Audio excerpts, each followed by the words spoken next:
अथ श्री कार्तिक मास महात्म्य 9वां अध्याय। पृथु बोले, हे मुनीश्वर, आपने जो अभी कार्तिक के व्रत में तुलसी की जड़ में भगवान विष्णु का पूजन कहा है, इसलिए मैं तुलसी के महात्म्य को पूछना चाहता हूँ। वह भगवान को इतनी प्रिय कैसे हुई? हे नारद, वह कहाँ और कैसे उत्पन्न हुई? तुम सर्वज्ञ हो, यह सब मुझे भी बतलाइए। नारद जी बोले, प्राचीन काल में एक बार इंद्र अप्सराओं और देवताओं के साथ शिव के दर्शन के लिए कैलाश पर पधारे। वहाँ इंद्र ने भीमकर्मा नामक एक भयंकर आंख वाला पुरुष देखा। इंद्र ने पूछा, तू कौन है और शिवजी कहाँ गए हैं? ऐसे बार बार पूछने पर भी उसने उत्तर न दिया। तब इंद्र अत्यंत कुपित हो गए और बोले, तूने मेरी बात का कुछ भी उत्तर न दिया, इससे मैं तुझे वज्र से मारता हूँ। हे दुर्मते, तेरा रक्षक कौन है? इंद्र ने यह कहकर बलपूर्वक वज्र मारा, लेकिन इंद्र का वज्र तथा भुजाएं स्तंभित हो गई। इस पर इंद्र ने अति क्रोध किया। वह पुरुष स्वयं शिव थे। बृहस्पति ने प्रणाम किया तथा इंद्र को भी उनके चरणों में झुकाया।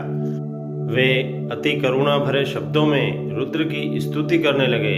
हे महादेव, दीनों के हितकारी, आप अपना क्रोध शांत करें और इंद्र को क्षमा प्रदान करें। यह सुनकर शंकर जी बोले, तुम्हारे वचन सुनकर मैं प्रसन्न हुआ, लेकिन अपने नेत्रों से निकली हुई क्रोधाग्नि को किस प्रकार शांत करूं?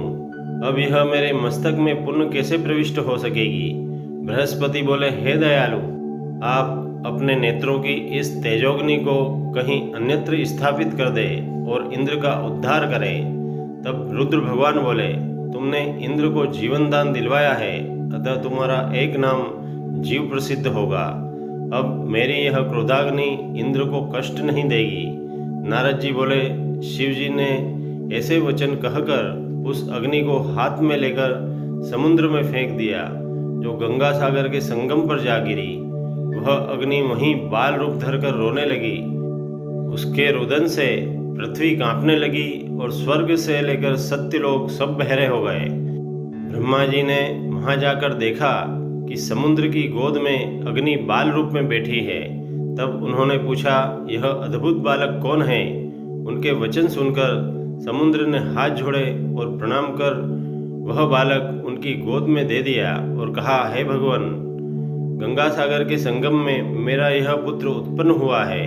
हे जगत गुरु, इसके जाति कर्मादि संस्कार करिए।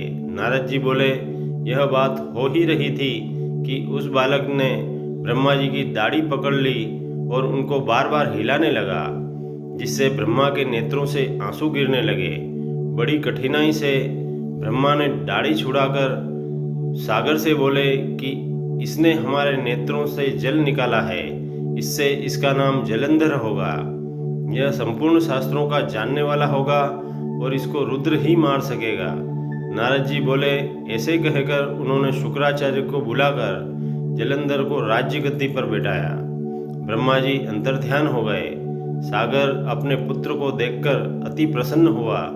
कालनेमी ने प्रभावित होकर अपनी कन्या वृंदा का विवाह जलंधर के साथ कर दिया।